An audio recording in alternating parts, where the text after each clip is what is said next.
What's up guys, Life of Ballin here, and in today's video we're finally doing some upgrades for our Slash 4x4 that we've had for 10 years. We're just going to polish this old turd up with a brand new heavy duty kit, and I'm very excited to check this out. It's the orange colored one. Love me some orange. It comes with everything you need to make it heavy duty. So we're going to try that out. Also, I got me a servo. And I tried another servo. I'll run that video right now. I'm going to be installing a cheap 20 kg servo that I got on Amazon. And we're going to see how this does in my four-wheel drive Slash. Unfortunately, my stock one finally went out after, who knows, 14 years, I think. So it started smoking, and we can't have anything smoking on the truck. So here is the servo. It is a 20 kg Sunfounder.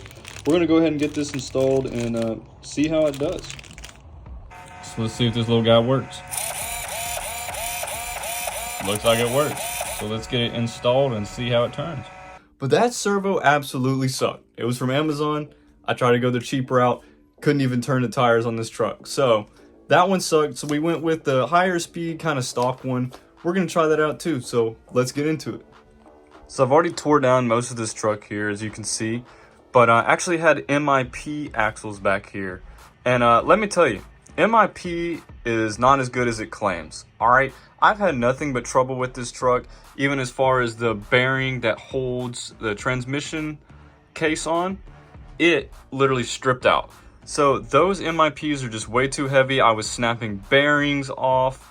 And I want to be able to do anything with my truck. I don't know if you guys are like me, but I want to be able to do anything I want. I want to be able to hit big jumps. I want to be able to do anything with this basher and not have to worry that these heavy drive shafts are going to blow out my bearings.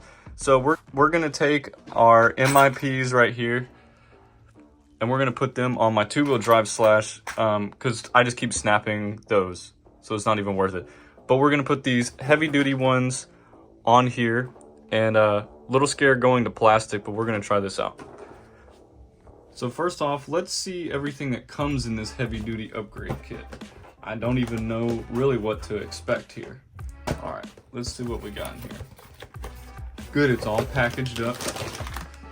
Alright, so we got the heavy duty shock towers.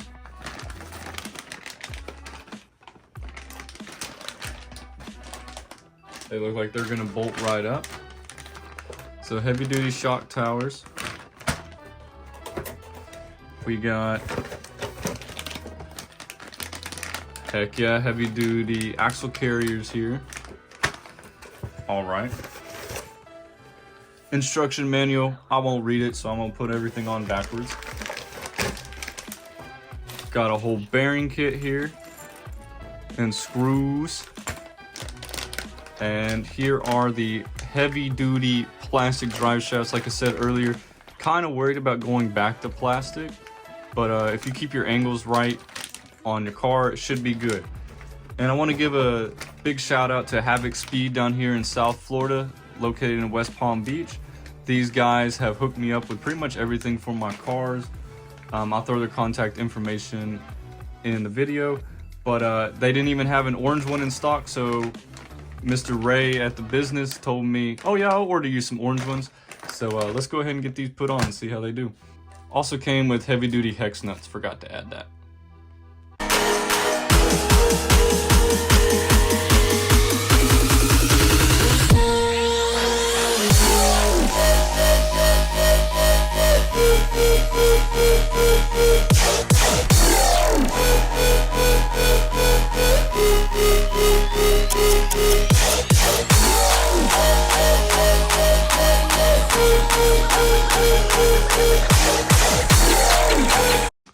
Alrighty, we got the HD kit on now. You can see the big old hubs, the shock towers. Yeah, look at these orange hubs, and look at those thick boys being our axles. This is compared to the MIP right here, bigger than that. And I think I already threw my little skinny boys away. No, here they are. And here's the little skinny boys, the stock ones that come on there. Noticeable difference. We're gonna, of course, test out how they're gonna go, but now I gotta put the servo in.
I thought that was a truck shot. I thought that was a truck.